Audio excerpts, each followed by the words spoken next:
So I knew that I did not want to stuck in one place. I wanted to go and explore the world. This was actually the first moment when the idea of possibility to study abroad appeared in my mind. Dedicated a lot of my time to just studying, and my anxiety was totally controlling me.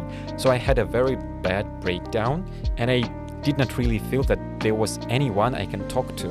I just accept that this is me and it is okay to be me.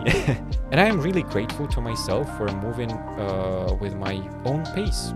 But it is also important to find the peace within you, to be in harmony with yourself, to somehow deal with these overwhelming emotions, new experience that you have here as an international student, because otherwise it is impossible to focus on study.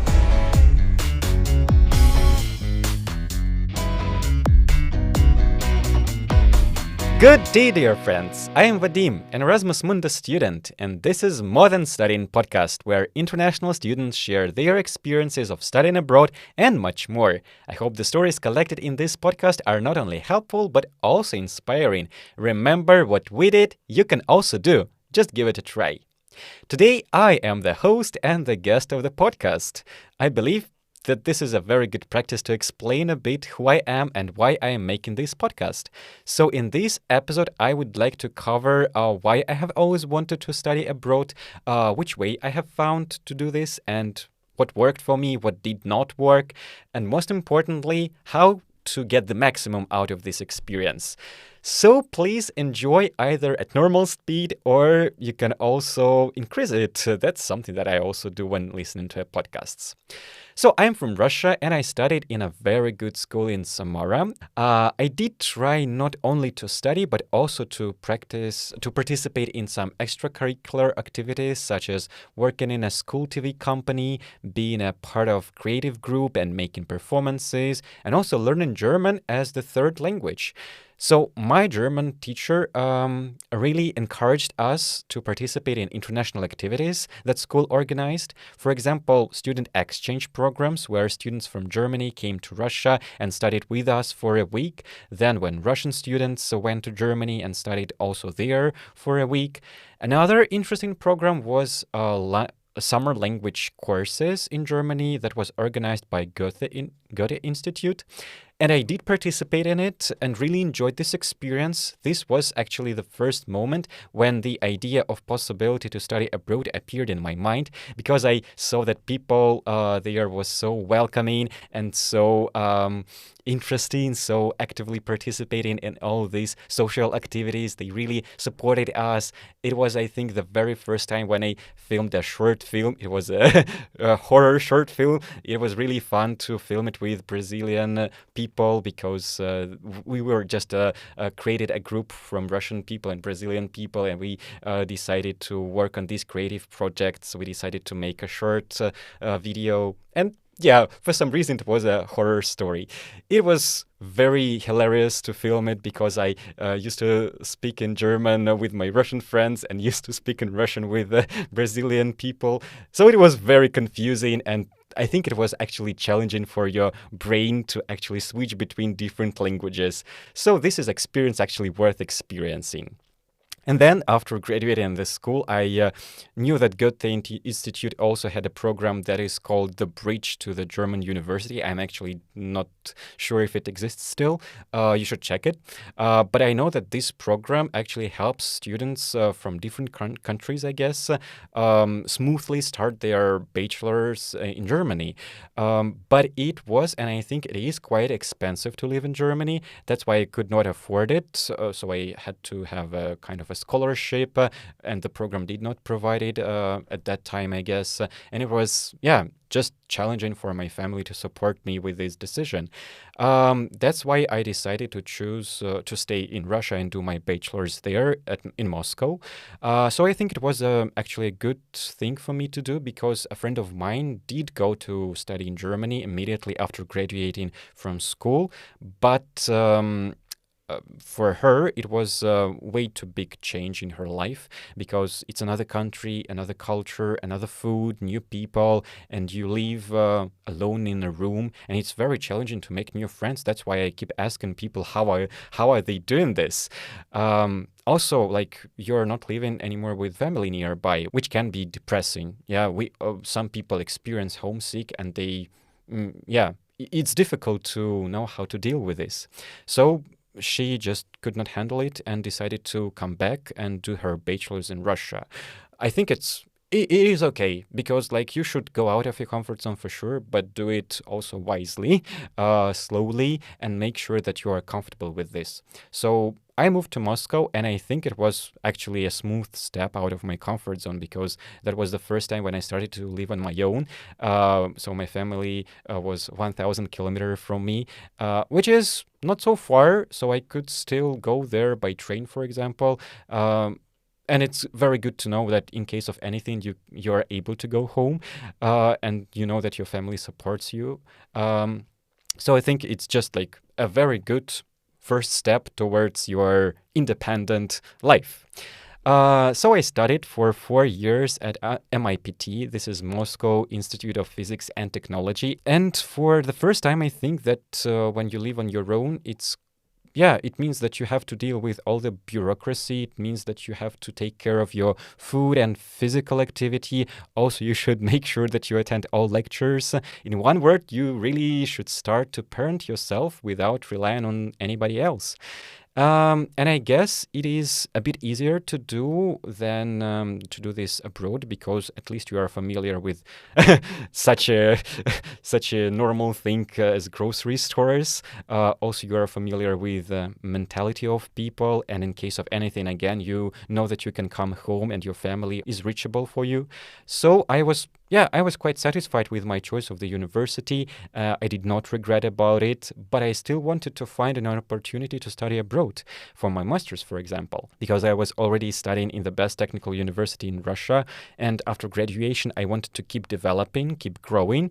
And I had actually this irrational fear of being stuck at one place. Especially, I felt this way when I was looking at professors who did their bachelor's in the university, then their master's in the same university, and also PhD, and then kept teaching there as professors. So I knew that I did not want to stuck in one place at last at that time. I wanted to go and explore the world. So I started to prepare for international master program. I knew it is important to have a relevant background, also good GPA, extra activities that are both relevant for your studying trajectory and also are socially valuable.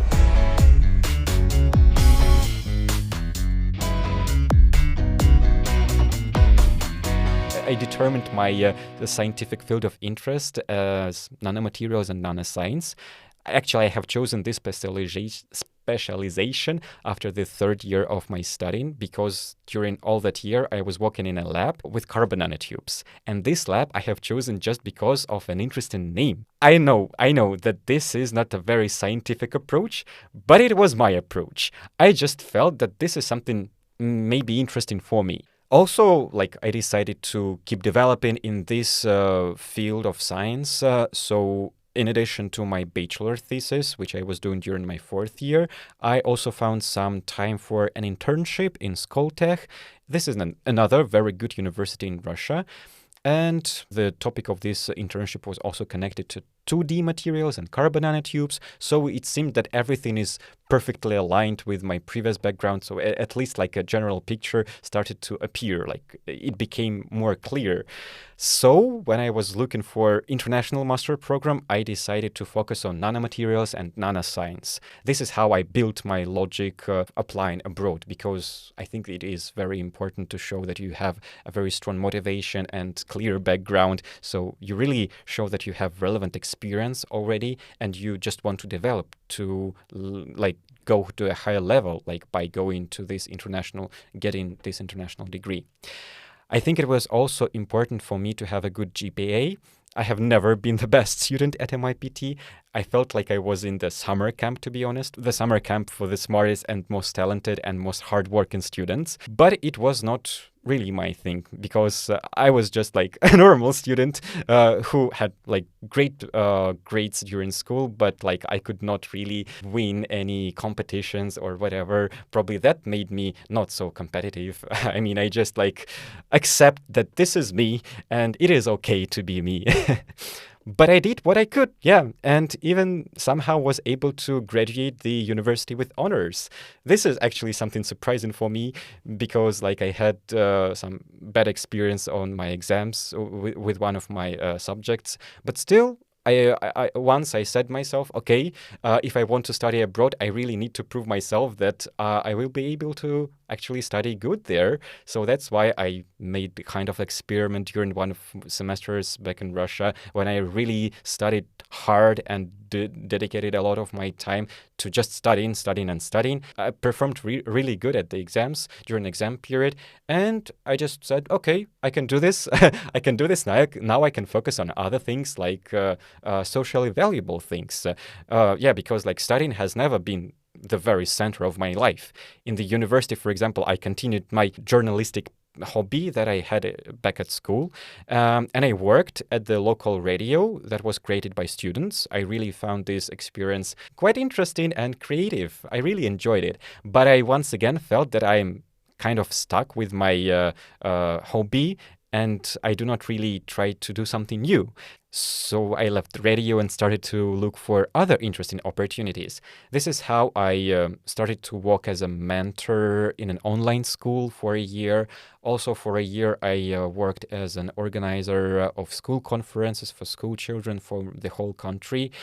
I also opened a world of volunteering for myself. Especially, I was very lucky to be a volunteer at the ICPC 2021 in Moscow. This is an international coding competition for universities from all over the world. I think it was one of the second international experience that I had because yeah, you interact with people who came from different universities from all over the world, and you really want to be welcome, to show your kindness, to help people, because you understand that they are also stressed. This is a competition, and they don't really know where to go and what to do. So you really need to calmly explain them what to do. So I think that these are the things that I really included into my CV because, like as I mentioned during these interviews, GPA is just like one line in your CV, and you really need to support your background with other activities.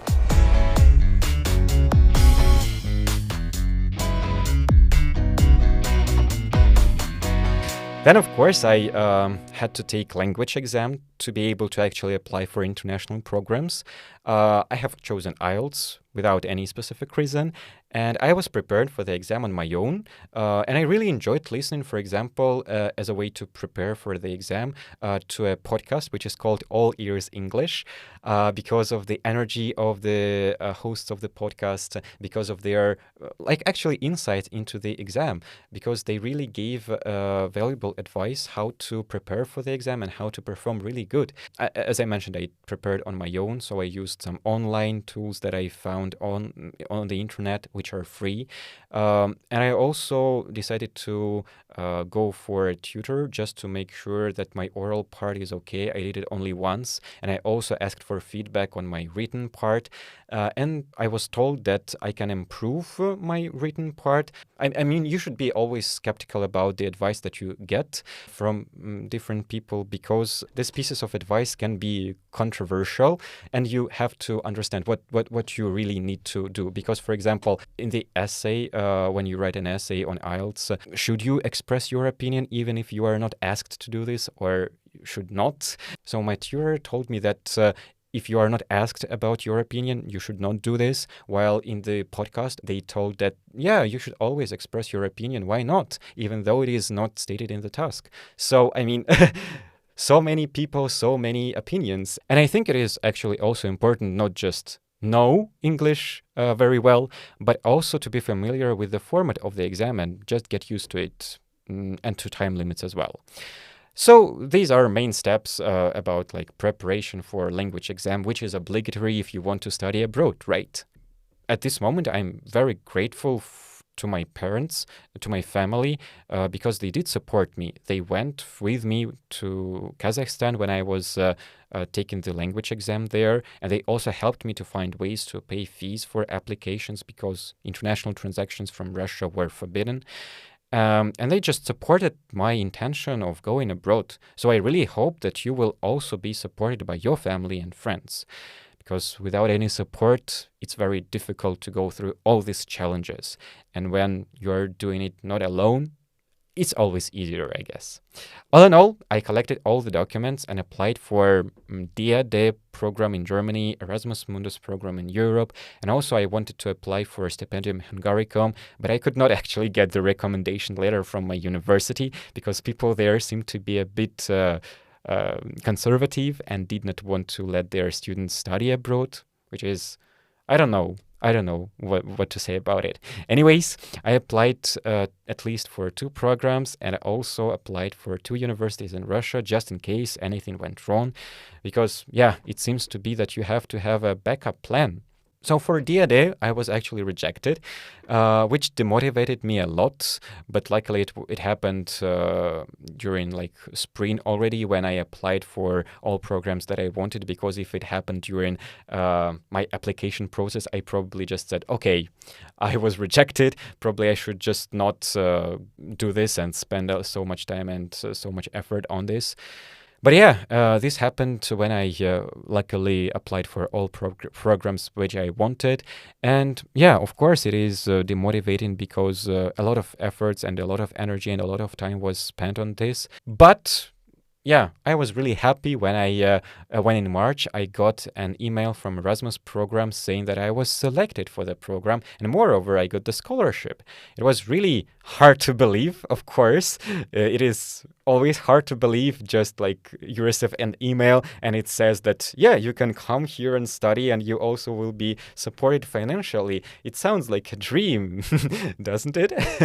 So I mean, it was hard to believe. That's why I really was waiting for official documents, and I emailed the program coordinator because I was a bit impatient about it. So I also texted my friends who were also selected for these programs, but several years before, and I asked when they received their documents. So I was just really a bit anxious about it. But everything turned out to be good. You need to believe that it is really possible that people support international students, and this is really good. I'm very grateful that such programs exist. So I was happy and my family was happy, and of course more paperwork was awaiting for me. In terms of paperwork, my advice is see these application processes, especially for visa, as a quest, because it might be challenging, but it is 100% doable. Paperwork is just an inevitable part of becoming an international student. So you have to do a research, find suitable programs, collect documents, also write a motivation letter. And I know that some people ask for help, and pay for some work to be done by people who have experience in this field. But I did it on my own because I was limited in the amount of money that I had. And on the other hand, I was sure that it is possible to do on my own, and I was sure that it is very good experience to be able to deal with all this bureaucracy without any help. I mean, okay, with some help, with the help of internet, with the help of your friends and your family. Just ask for people you know for advice. Do not hesitate for ask for help. Actually, the whole internet community is there for help. You should just for in Telegram, for communities that are created for Erasmus students or for other international students, and ask there. Actually, there are some people who are ready to share their experience and to share a piece of advice. For example, one of my friends, she did an exchange program during her bachelor's and decided to stay and finish her studying in Germany. So I actually asked her opinion about my motivation letter, asked also my good friend in Russia about my CV, because he's really into this business thing and he knows what is important to include in CV. So if you know people who can help you, just ask. Also, you can feel a bit jealous, if you know people who are already studying abroad and you are just on your way there. But I would also say that it is a bit better to see these examples as a source of inspiration because, as I mentioned, my friend in Germany, she really inspired me and motivated me to also keep going. I also didn't want to be in a rush and do some kind of exchange program like Erasmus Plus or whatever, because I preferred to focus, for example, on working on my CV and my grades at home university. So I just have chosen to have a balance and not to burn out. And I am really grateful to myself for moving with my own pace.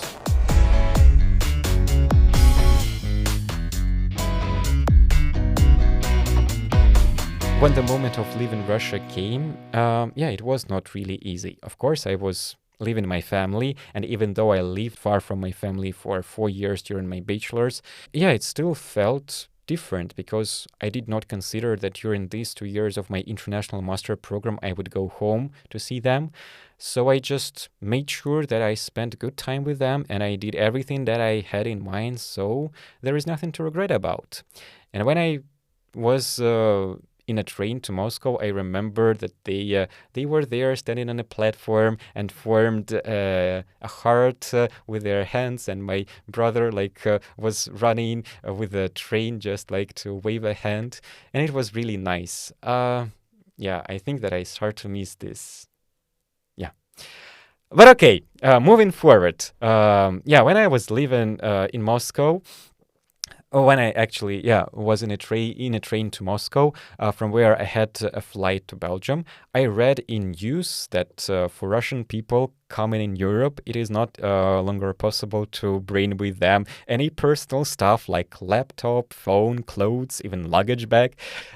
This actually sounded really terrifying. I imagined that in the airport I will be left with nothing but cash. Luckily I had enough cash, but I decided to take it with a grain of salt and just have a positive mindset rather than panicking and calling my family and saying, "Oh no, I don't know what to do. I'm so anxious about it. What am I supposed to do if they just take everything and I will be just with my money? Where to go? Who to ask for help?" So I decided to see it as a challenging but interesting experience. So when I arrived in Belgium, it turned out that everything is fine. I had, although, stand in a long queue for passport control, but they gave us bottles of water for free, which was very nice.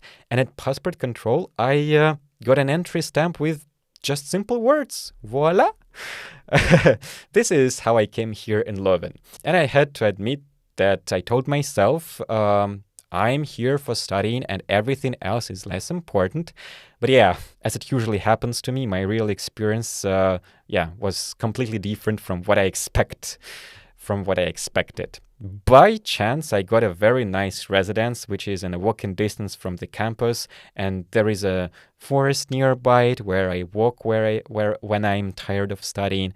Also, in our hallway, there are people from different programs and different countries, and I really like to talk with them, and when we occasionally meet when cooking.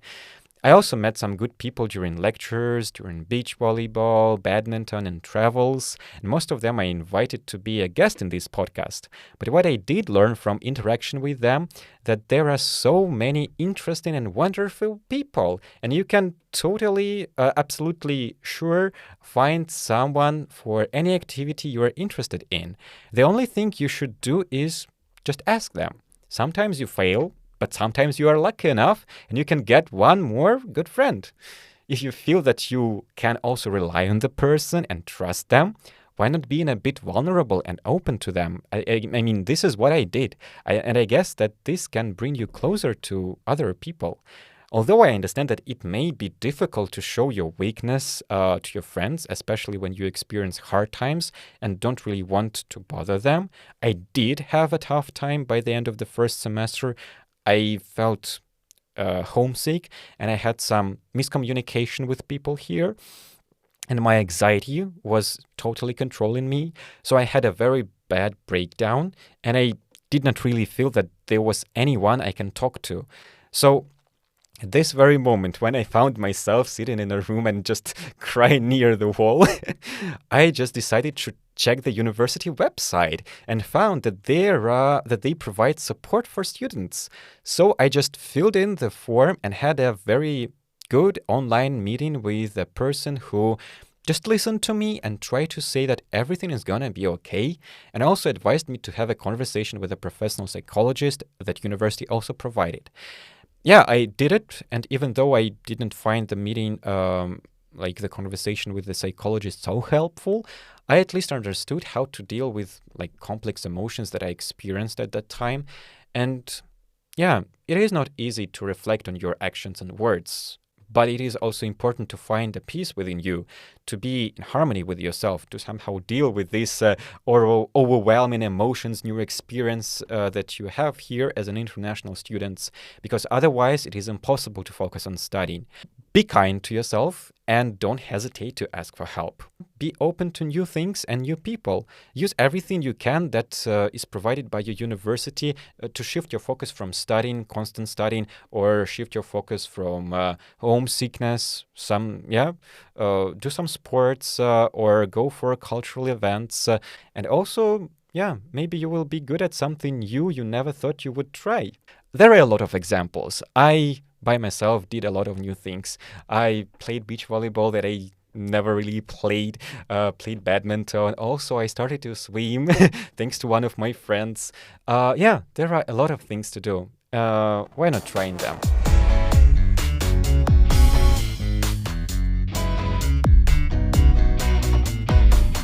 Also, I cannot say that just because I am an international student, I am like an expert in this. No, of course. But that is why I asked other people also to share their experience. Everything is individual. This experience depends on a person. You can listen to our stories and still do your way, which is also great. I just want to inform you about numerous opportunities that are there for you. The only question is how not to miss them and how not to forget that the main goal of studying abroad is actually studying. I don't have a right answer, but I would say in order to avoid any regrets, I prefer to live with all my heart. That means to be open and vulnerable to new friends, to be curious and to be up to new activities, not to be afraid of laughing at yourself in the moments of embarrassment.